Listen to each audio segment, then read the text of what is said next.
All right, welcome everyone. Welcome to my very first episode. I'm so excited. Oh my God, this has been like a long time coming. I've been wanting to start and record my own podcast for a long time. I think I've been listening to podcasts for who knows, 3 or 4 years now.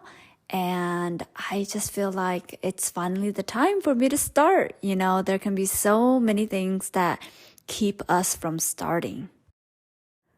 But I am here and I am doing it and I'm excited. So let's get started.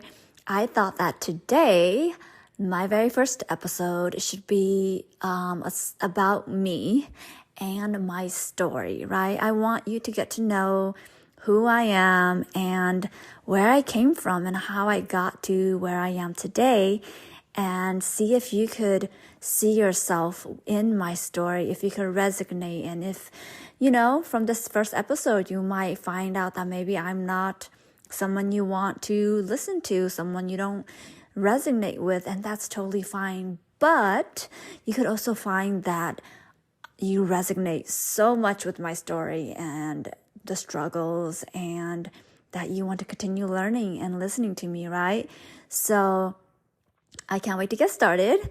Enough with my introductions. I'm going to get started, and I really like to go back to the roots of where I came from. Okay, so yes, I am going to take you all the way back to when I was born because I think that's so important for me personally. So I was born in a refugee camp in Thailand. It was called Ban Vinai, but it's no longer there anymore. And I was born there because my parents had fled to Thailand for refuge after the Vietnam War. My parents and my grandparents were being killed due to helping the U.S. in the Vietnam War. So my parents had to flee, and that was why I was born. I was born in that refugee camp. And so I honestly don't remember anything from Thailand. So I don't remember what it was like at all, but I've seen pictures and I've heard stories that it was like very poor, right? Like everyone was living in close proximity. Food was very limited. And so for about 3 years, I lived there until my dad was able to get us, I believe, visas to come over to America. So we did, with the hard work of my dad. He went through a lot to get us approval and also to just get us safely to the United States. So very grateful and thankful for that. And so that was kind of where I started. And then I grew up in Stockton, California. And if any of you guys know what Stockton is like, you would know that it was a rough and still is a rough city. And so, but as a kid, I didn't really know, right? And so I grew up in Stockton, went to school. Even though I grew up in California, I did not grow up around, I guess you could say, American people, okay? Because I guess I totally forgot to tell you guys, I am Hmong. That is my ethnicity / race. But yeah, I am Hmong. And when we came over to the U.S., it's a new country. It's new people, like totally foreign to my parents. So survival was like all that was on their mind. So I grew up around the Hmong bubble, the community. Like we were actually not encouraged to hang out with other races, other people. We were told to stick with our cousins and really just play with them. And so I grew up with my cousins as my friends. And looking back, I realized that I never really learned how to make friends or learned how to socialize with other people. And looking back, throughout my elementary years, I was very quiet not because I was a shy person per se, but it was because I wasn't comfortable speaking English. English was not my first language, is not my first language. See, I still mess up my words. But yeah, I spoke Hmong all the time at home, to my parents, to my friends, to my siblings. I just didn't really find a reason or a purpose to speak English. And so, yeah, I was speaking Hmong mostly and hung out with Hmong people and did, the normal thing Hmong people do. Like we would have ceremonies on the weekends and we'd go and help our cousins and with the ceremonies, and that's really how life was. And all I was told and my siblings was that my parents worked very hard to get us to the US, and we should respect them by listening to what they say, right? And fulfilling their wishes, I guess is another way to say it. So I went to school. I got good grades. I really took it to heart what my parents wanted. I took it to heart. That was my purpose for as long as I could remember as a kid. My sole purpose was to make my parents happy. And so I had good grades. I did whatever I was told. And always looking out for others and trying to make everyone around me happy. And if you're listening and you also resonate with this, then you know the life, the life of just constantly making sure everyone around you is okay, right? So that was me. And let's see, where does that lead me? I also want to mention that I do have a big family. I have 7 siblings. I'm the third oldest, so I have 5 younger ones. So I had to take care of my siblings as well growing up. I would always be playing with my siblings, taking care of them. With both my parents working at one point, we were basically taking care of each other. So, but as a kid, I don't know, I didn't know any better. I just thought that was normal, right? Everyone else around me was doing that. And so, we were definitely, in poverty. We were getting food stamps, and every Christmas, I remember as a kid, we would go to the government, place. I don't even remember what it's called. I don't know. All I remember is that every Christmas we would get a box or 2 of Christmas presents from the government. And that was super exciting for us. We got free gifts, and every year we looked forward to it, right? My parents couldn't afford to buy us gifts outside of that. So every year that was super exciting. So I grew up poor. I grew up saving money, saw my parents saving money and always telling us that we don't have money for that. We don't have money for this. And so that really, those words, those beliefs really got ingrained in me. It really got ingrained in me. And I definitely grew up being a saver, a hoarder of money. I would work very hard, but I would save everything because I had a scarcity mindset. I was afraid that if I used the money, that money wouldn't come in anymore. So I'm getting a little bit off topic. I can get all over the place sometimes as a manifesting generator.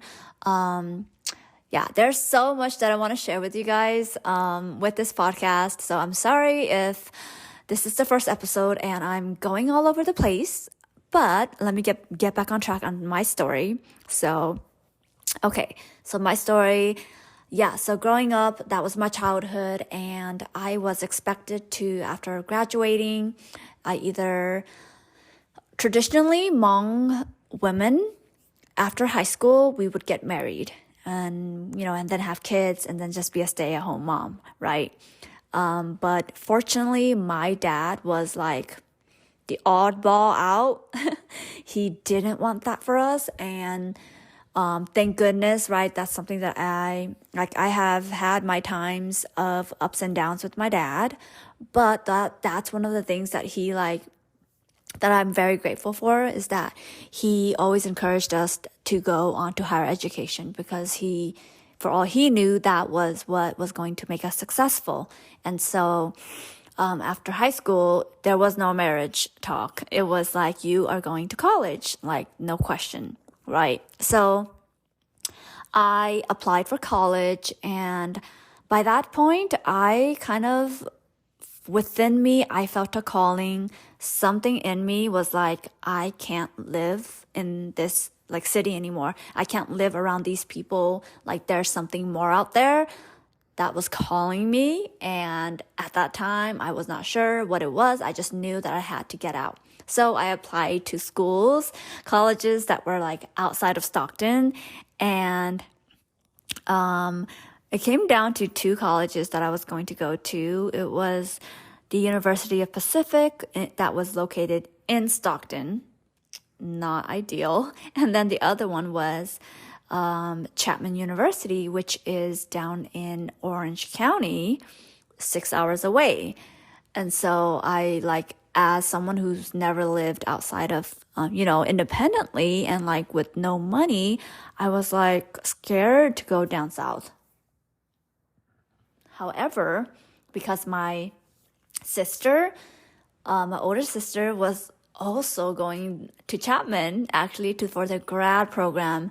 And so I felt like divine timing. It was perfect. I saw that as my opportunity to get out of the house. So I did. I did not know what I was going to go major in. No idea. And that's what I did. I said yes. It was a private college. I was gonna go into debt, student debt. But at that point, whatever, I'm getting my words all jumbled up. What mattered to me was not money, was not the fear of the unknown. What mattered to me was that there's something out there and I need to go figure out what was calling me. So I went and I just did it. I moved with my sister. I lived in the dorms. My sister lived off campus and I didn't have a car. So I got a bike, and yeah, I loved my undergrad. There were so many things that happened in there that I will probably go into in another episode. That's not my introduction to me episode. But there were so many growth things that happened. I grew a lot. I learned so many things. I was such a kid back then, but yet I still learned a lot. I went through a lot. I was very courageous. Looking back, I did things that, I would not have done if I wasn't, out there all alone. So I just, to give you guys a brief overview, my freshman year, I was undeclared as a major.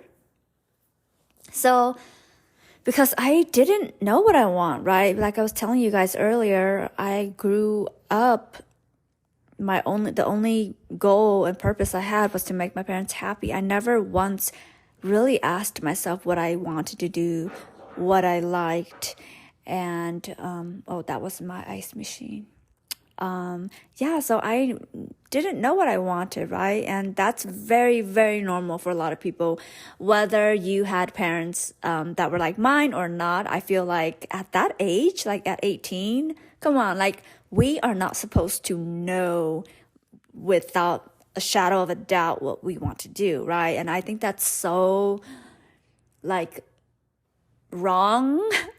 I don't really like to use the word right or wrong, but I just think it's so wrong for people to tell these 18-year-old, 19-year-old children that they need to know what they want to do for the rest of their life. So yeah, that's just my little rant there. But yeah, so I was undeclared but the thing was, I was determined. I was so determined to find my major or something that I was interested in, right? So I tried like organizations after organizations. I tried so many classes. I tried like all the classes from like business to art to science to philosophy to general education to fitness to you name it, like whatever classes there were, I like tried it. And so I really gave it my all my first year.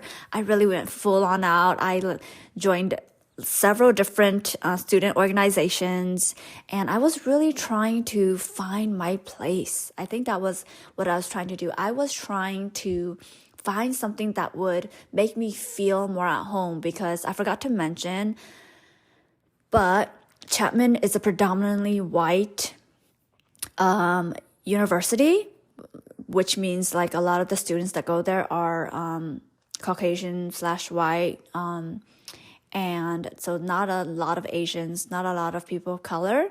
And for me, that was a shock. Like, I grew up around Hmong people, right? Like, it's predominantly Hmong. And also, like, we had a lot of Vietnamese, Cambodian, Filipinos, like, in my elementary school. So going to college, I was like pretty much culture shocked. And I found it very hard to find friends, let alone like just talk to people. As I was sharing with you guys earlier, I didn't really know how to socialize because I didn't have to, right? I didn't have to because my cousins were my friends and we always had something in common. So there was no work that was needed on my end to make friends. So anyway, I found it hard to make friends. I felt very out of place. I felt very lonely. My sister wasn't on campus with me, but yeah, I didn't want to stay at Chapman. Like, after my halfway through the first year, I was already like ready to go back home. Believe it or not, I was like, but I had that in mind, but I also had the belief and the trust that like I was open to anything that was going to keep me at Chapman, because I really didn't want to go home, honestly, but like I wasn't going to also be spending a ton of money at that private school while I was hating it, right? We're not liking the experience. So that was to paint a picture for you guys. And so an amazing thing that did happen was that I applied to be a resident advisor. And mind you, I rarely talked to my resident advisor, and I don't like socializing. I don't like big groups. I'm more of a quiet person still. I'm more introverted. Like, I like one-on-one conversations. So when I don't even know if someone pushed me to apply, like I don't even remember right now, but I applied, and I applied as kind of like a last straw, right? This is the last attempt that I'm going to make to stay at Chapman University. Like, let me just throw this in universe. Like, if I'm meant to stay here, then here you go, right? But my belief in the fact that I was going to get a position as a resident advisor was like maybe 0.01%. Like, I had no, this is sad to say, but I had no belief in myself, no confidence, like no shame, but like I had none, no confidence. And then I went in for the interview. I did, it was not like a simple one interview. We did like group interviews, and then we did one-on-one interviews, and the whole thing. And like a few weeks later, I got the letter that I got accepted. And I was like, what? Like, I could not believe it. I was like, I honestly, I thought it was a mistake, because I was like, who in the world would see that, like, would think, right, that I could be a resident advisor, a leader, to lead a whole floor of students. Like, so see, I just want you guys to realize how low of a self-esteem and confidence I had at that time. Like at the end of my freshman year, like no confidence. Like I couldn't believe it that like I got the position. And yeah, see, even now thinking back and telling you guys the story, I'm like in shock, but so grateful because I got the position. I was like, well, I guess that's the answer, universe, But mind you, at that time, I did not believe in the universe. I did not believe in any other superior being, higher power. Like, I did not grow up religious. My parents are part of shamanism, but I, as a child, was very disconnected from that. Like, I didn't participate much. I don't know much. I did participate because I just did whatever my parents asked me to do, but with no knowledge of what it really was. So yeah, at that time, I did not understand that there was a higher power that I was co-creating life with. So just wanted to let you guys know that.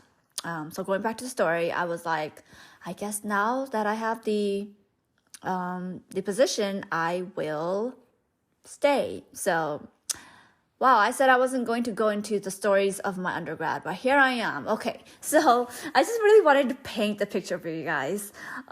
So that started my adventure of being a resident advisor, and I was a resident advisor my sophomore and my junior year, and then I went to study abroad my junior year, actually. Yeah, I studied abroad my junior year, and but then when I came back, they asked me to go back and fill in a position, so very thankful for that as well. And then my senior year, I was also a resident advisor, so I was very blessed in that way because as you know, or maybe you don't, but housing, dorms at a private university is expensive. So I got that for free. And so being a resident advisor, right? So I learned so many things from being a resident advisor that I will not go into today because this story is getting a bit long. But that is the thing though. Like, I do want to let you guys know that I started this podcast because I love telling stories and I talk a lot, and Instagram is where I do a lot of my business, but it just doesn't give me enough time to express myself. So here I am. So if you love stories and you enjoy listening to me talk about stories and the wisdom and things that I've learned and lessons and just a whole bunch of things, then you are in the right place. Okay, going back to, so that was my undergrad. And then I graduated with a undergrad with a bachelor in integrated educational studies, which is just a general education major study diploma thingy. I still didn't know what I wanted to do, but with that degree, I was on the path to becoming a teacher, and I was like, well, I guess so, right? Because what else am I going to do with my life? Because at that point, I didn't know any other options. So what I decided to do was I actually decided to go teach abroad, and one of my scholarship advisors actually encouraged me to apply for the Fulbright scholarship. So by that time, I was a senior, and still, as a senior, I did not believe that I could get that scholarship because it's a very competitive scholarship. If you just Google Fulbright scholars, you'll know what I mean. And I am not a great writer. Like, no, that's why I'm doing podcasts, because I can talk, but I can't write to save my life. I tried really hard though in college and throughout all my life. But some people are just better at writing than I am. And I accept that and I'm okay with that. But I was like, no, I cannot, because the scholarship was based on essays. And I was like, I can't write essays. But the scholarship lady, she was so sweet and she really believed in me and she helped me write the essays and I got in and I was like, I cannot believe it. Like I cried when I got the letter saying that I got in and I was going to go spend a year in Taiwan teaching English. Like it's all paid for. They're actually paying me extra money to go. So I just felt so blessed to have the opportunity. So I did that for a year. Again, that story of Taiwan will be probably for another day, another episode. I'm already going on like 25 plus minutes over here. So if you are still here, thank you for still tuning in. And so let me keep going. So from there, I came back and got my master's in education. And then that was when I met my boyfriend, who I still am with today, almost 7 years later. So I got my master's and my teaching credential, and then I became a teacher. I, just followed the path that was laid out for me when you follow those, certain steps. So I got a job at a school in Sacramento, so I returned back up north to closer to where my parents are. And the reason why I wanted to go back up north from SoCal, that's what we call Southern California.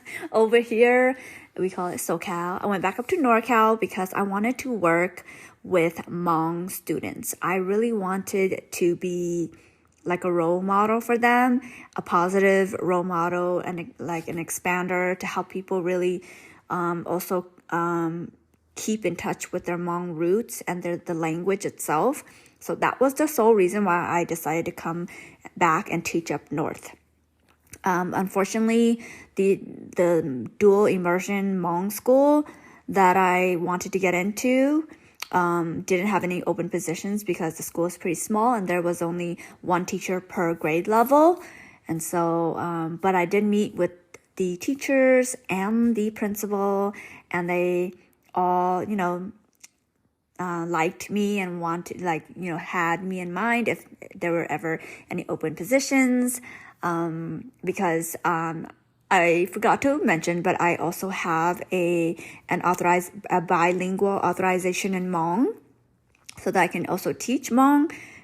So that's why I wanted to work at that dual immersion school. And there's only one in Sacramento. I believe there's two now, but I think the other one might be like a charter school. So I decided I accepted a job at a different school, and I taught third grade, and boy was it different from my experience in Taiwan. So different. I taught third grade, and my first year was the hardest year, but also I think the most fulfilling year. Like, isn't that crazy how the most challenging times that you have when you look back, it's those times that give you the most reward. You learn the most, you grow the most, you just find the beauty in those hard times. And I had such hard students. If you are not a teacher or have not been a teacher before, you probably won't understand how hard it is to manage a classroom full of students, 25, 26 students. Not just manage them, but actually teach them. You're responsible for teaching and educating and instilling in these little bodies, these little brains, knowledge, right? So much knowledge, and with the pressure of state testing and all these exams that they have to take, it was so much. As at some points, I didn't even have time to teach them academics. I was teaching them how to emotionally regulate, how to emotionally express their feelings, because I did work for a Title I school. And these kids, like, their parents, they're all from pretty low socioeconomic status backgrounds, and they struggle at home. Like, their parents have hard lives, and they, aren't the best at teaching their kids certain skills, right? And like, I totally understand that, because that's kind of how I grew up too, right? So I have compassion for all my students, and even though they'll be screaming at me on days, they'll be throwing things at me, like there'll be chairs thrown across the room, like my students were fighting, like I get called like actually like bad names, inappropriate names. And yeah, it was definitely an experience. And I was just so happy that I had my principal, my amazing principal, that was there to support me and was always on my side. And I had an amazing mentor as well. The best mentor. Like, I really think that she really like helped me become like the best teacher, like helped me fulfill my potential, I would say. Because I knew I had it within me, but like I didn't know how to, cultivate that. So loved my mentor, Anna. If you are listening, or if you hear this one day, thank you so much.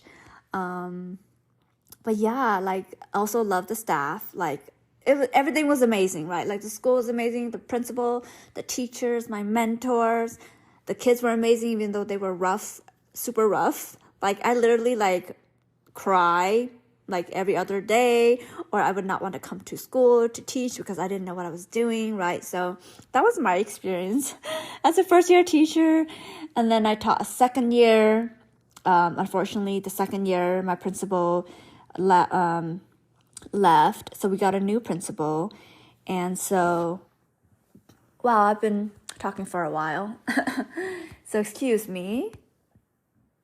But yeah, so we got a new principal, and things kind of just started changing from there as well. I started getting a different, like, a feeling, because I felt like the first year I was so busy surviving, right? Surviving, that I didn't have time to really tune into how I was feeling about my job. I was on survival mode. So no time, no space to debate whether this was the job for me or not. But after my first year, I had more space, more mental capacity to really assess whether this was something that I wanted to do long term. And so I definitely started noticing that like this job wasn't bringing me fulfillment, right? And I started feeling guilty that I was feeling that way. Like, I'm sure some of you out there, whoever's listening, like, if you're my person, you're my people, you know what I mean. When you start realizing that something is not for you anymore, and then you start feeling guilty that you feel that way, okay? Like, that's crazy. Like, it's already bad enough that, like, we feel a certain way, but then we have to feel bad for feeling that way. Like, that's just crazy. But anyways, yeah, so I was starting to feel it my second year, but I like shrugged it off, right? I was like, it'll be fine, right? And this was due to like, I wanted to make sure I had a stable job, right? Like, because that was drilled into me as a kid, that like I need a stable job, a secure job, to have consistent income so that I'll be safe and okay. So, and then my third year came, and I was still feeling that, but like even more now, right? Because the thing I believe about how life works is that your soul, your intuition, your higher self, whatever you want to call it, will speak to you of what is in alignment with you, like what you're supposed to be, what you're supposed to do, how you're supposed to just show up in the world, and it will speak to you. And I felt like the second year it started speaking to me, and then the third year it really started speaking to me, like just through like sensations, feelings that I was having, emotions that was going through my body of like getting up and not wanting to go to work, like really dreading it, like, and I wasn't like making it up or anything. And like, it wasn't like I wasn't good at my job, right? I was a great teacher. Like, I don't want to brag, but I'm a pretty damn good teacher. And even my mentors, like everyone, my principal, like they all tell me that, right? And so it's not like I wasn't good at my job. It wasn't that it was like hard. Like teaching's very natural to me. So it was easy. And so like I couldn't pinpoint what was wrong, right? Like, why am I feeling this way? So anyway, so I did that. I noticed the nudges. They're more like kicks at this point. I noticed the kicks the third year. The pandemic hit. And then I was like, oh, like at the back of my mind, I was a little bit relieved because we were teaching from home. And to me, that was like better, right? Unfortunately for the kids, it's not. But for my own personal sanity, it was. And then, after the pandemic, going on to the fourth year, that was when we had to go back to teaching full-time in person. And that was when I was like really feeling it. I was like, am I really going to do this for another school year, right? And I kid you not, this was like the turning point in my life. Like, I know it's been a while. It's been my story's been like 35 minutes long so far. But here we are at the climax. The climax is that I decided the day before school started. So if you're not aware, teachers usually have a week or a week and a half before the students come back to train. We go to training and then we prepare our classrooms, right? So it was the day before the students actually came back that I just went to school that day, into my classroom, and kind of broke down. I was like, I can't do this anymore. Like, I think like I was gonna die. Like, I felt like I was like my soul was literally going to die if I like committed to another year. But I didn't know what to do. I didn't know how to say no. I didn't want to disappoint my principal, my vice principal, my other teachers, my third grade team, right? Like, so many people pleasing things were coming into my head. And I was just thinking about everyone else who was going to be disappointed. My parents, my family, my relatives, my friends. Like, I was just thinking about like, what are they going to think of me? Right? And it was at that point that I was like, I either choose them or I choose myself. Right? There's going to come a time in your life where you're going to have to choose yourself. And I'm getting a little emotional still. It's crazy, but sometimes you just have to choose yourself. Okay? And so that's what I did.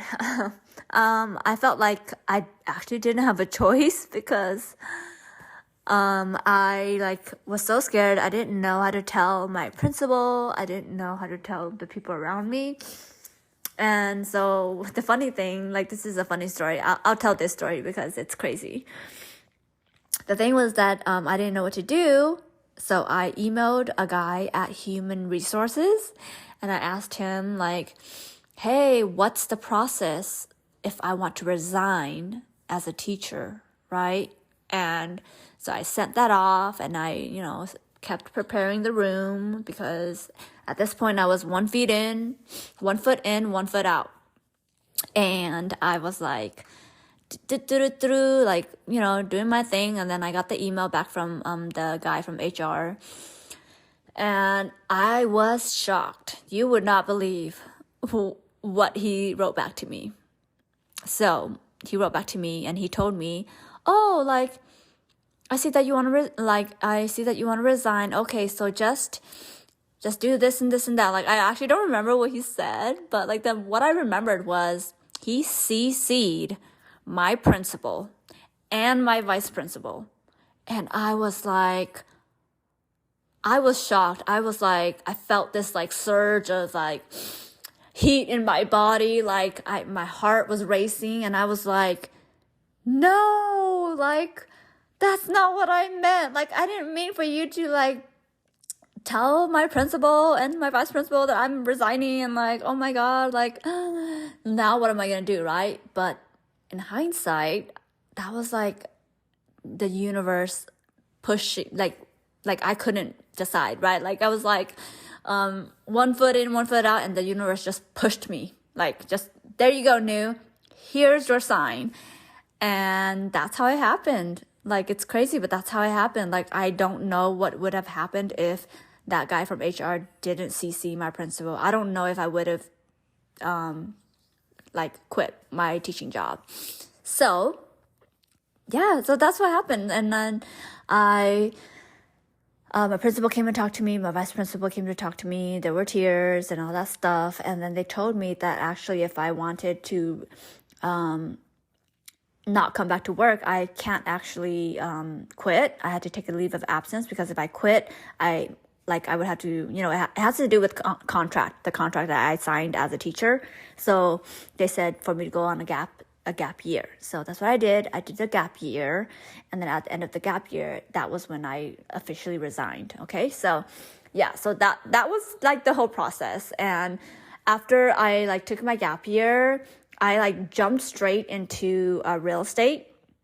I became a realtor, not out of pure joy or that I loved real estate. It was out of fear and like a scarcity still of like, I need to prove to other people and myself that like I can make it, even if I'm not a teacher. So I worked super hard trying to learn real estate and trying to sell and that eventually 4 months of that, working 12+ hour days, like straight to the bottom. Like I felt like someone just pushed me to the ground and like I just burnt out, like full on. I've never experienced burnout. And this time I was fully burnt out. Like at first I wasn't sure what it was, but after like just a day or two, I realized I was burnt out. Like I would wake up, not want to get up and no desire to live. If you know me or if you've seen me before, like I was always very like optimistic and like, go. And like, I'm usually the one that's happy and like, excited for life. And I was no longer that person. Like I was so burnt out. Like I didn't want to look at my phone. I didn't want to have anything to do with anything. Yeah, I was burnt out. So I also quit real estate. And of course, that was also another whole fiasco of like shame that I was experiencing because I just quit, and quote unquote, quit teaching 4 months before. And 4 months later, I am quitting real estate too. Like, so just think about like that, right? Like just failure in a sense that like, I tried real estate and then I burnt out and I actually don't like it and now I'm quitting. So I just decided after that, like, I don't care anymore. Like, I need to really find out who I am and what I'm meant to do here on this earth and what life is all about because I'm tired of not knowing who I am. I'm tired of living for other people, right? And just being someone that I'm not. And so that really jump-started my journey into really diving deep into who I am, right? Uncovering my roots, discovering like my patterns, my beliefs, looking into my family history, my family traumas, doing lots of healing, learning about meditation, manifestation, money, mindsets.